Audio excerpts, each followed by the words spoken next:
Allahabad high court में 22,000 के करीब वकील हैं, 11,000 12,000 रेगुलर प्रैक्टिशनर हैं और ऐसी संख्या देश के किसी हाई कोर्ट में नहीं होगी। आप देखिए फ्लायर के नीचे भी हजारों की संख्या में वकील बैठते हैं। जगह इतनी कम हो गई है कि जहां भी हाई कोर्ट के करीब 500 मीटर दूर तक आप देखेंगे तो वकील आपको बैठे हुए मिल जाएंगे।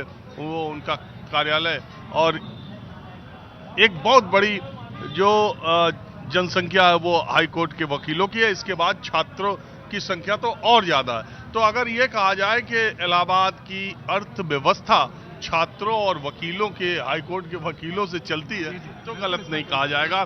और इसी हाई कोर्ट से में बहुत सारे मुकदमे अतीक और अशरफ के चलते भी रहे थे।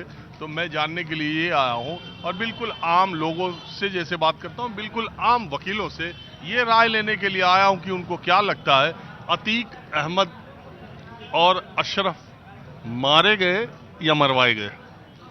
प्रथम दृष्टया जो परिस्थितियां वहां की थी और जिस तरह से प्रशासन का रवैया था कि एक ऐसे प्रिजनर को वो ला रहे हैं गुजरात से भारी सुरक्षा के बीच में, और ऐसी क्या परिस्थितियां बदल गई कि सिर्फ एक एसओ और 15-20 सिपाही, ऐसी कौन सी फैक्टर आ गए कि इनको सारी वज्र वाहन को हटाते हुए एक खुले जीप में लाकर कराया गया। और उस प्रशासन, हॉस्पिटल के प्रशासन को भी नहीं मालूम था कि इनका मेडिकल वहां होना है, ऐसा टीवी में बातें आ रही थी।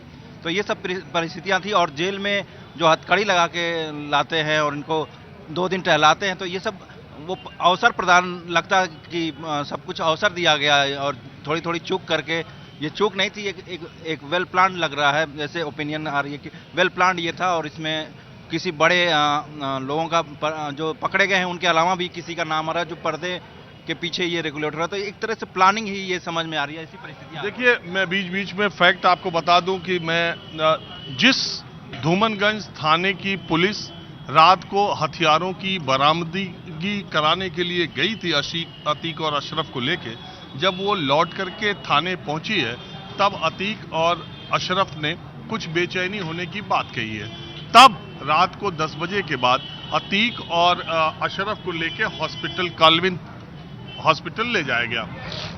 आपको जान के अचरज होगा कि धूमनगंज की पुलिस लेकर के गई और जो काल्विन अस्पताल का मेन गेट है जहां पर हत्या हुई, वहां से 300 मीटर दूरी पर ही शाहगंज पुलिस स्टेशन है, थाना है जहां पर मुकदमा दर्ज हुआ है। लेकिन वहां की थाना की पुलिस या थाना अध्यक्ष मौके पर बुलाए भी नहीं गए, उनको जानकारी भी नहीं थी, ऐसा बताया गया है। आपको क्या लगता है, अतीक मारे गए, अशरफ मारे गए या मरवाए गए?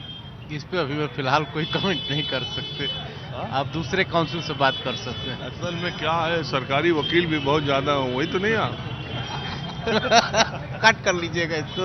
नहीं ठीक है, उसमें कट करने की कोई जरूरत नहीं है। माहौल क्या है, हमें कट तभी होता है जब अपशब्दों का इस्तेमाल हो, अदरवाइज जो कुछ भी रिकॉर्ड होता है वो टीवी पर दिखाया जाता है। वकील साहब, आपको क्या लगता है? मैं बिल्कुल खास मुझे जहां तक लगता है, ये अशरफ अतीक वो तो अपराधी थे, उनको मारने का हमें कुछ, या ये जुडिशियल मर्डर है। इस जुडिशियल सबसे ज्यादा इसमें वकील और जज को चिंता होना चाहिए। ये प्योर जुडिशियल मर्डर है।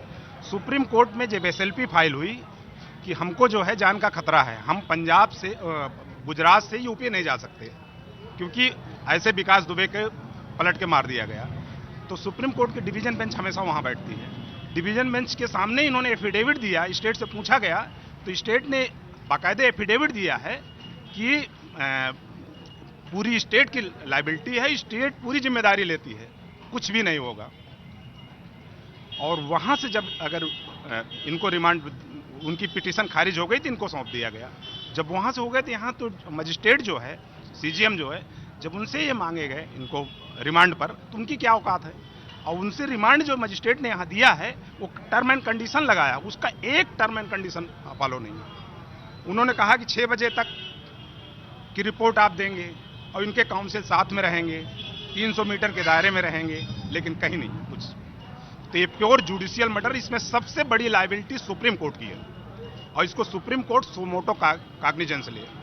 यहाँ हमारे हाई कोर्ट में है, मैं 2-3 रिट पिटीशन में बताऊं कि उसमें स्टेट के काउंसिल स्टेटमेंट तुरंत दे देते हैं, साहब इसमें चार्जशीट आ गई है, जबकि अभी अंडर प्रोसीजर में है चार्जशीट।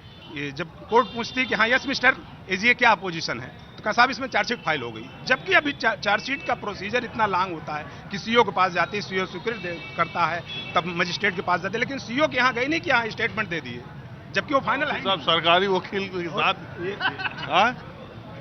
अब इनका ओपिनियन है, हम लोग तो बिना रिकॉर्ड कोई बात ही नहीं रखते।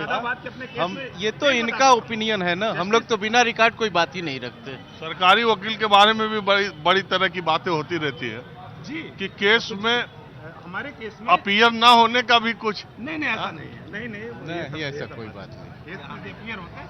तो जस्टिस यहाँ ये सब नहीं।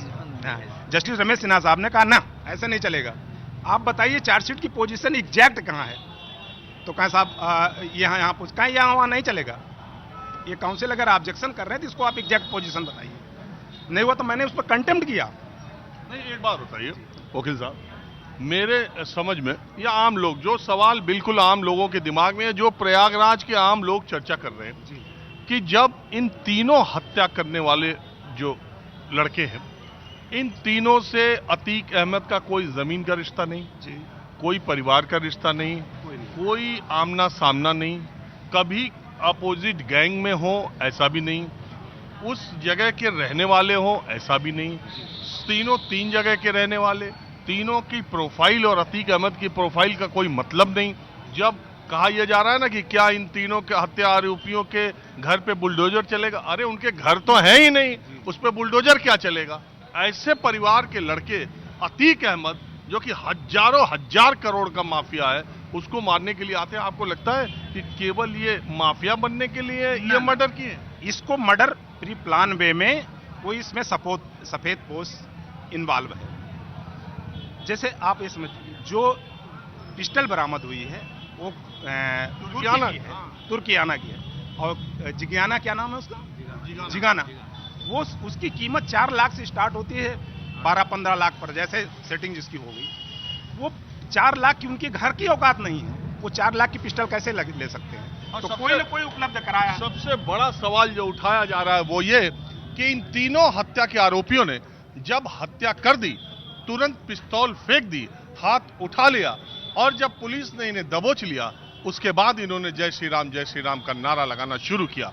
तो क्या ये योगी आदित्यनाथ या भारतीय जनता पार्टी या हिंदू संगठनों को बदनाम करने की साजिश थी, या वो उनसे जुड़े हुए भी हो सकते हैं?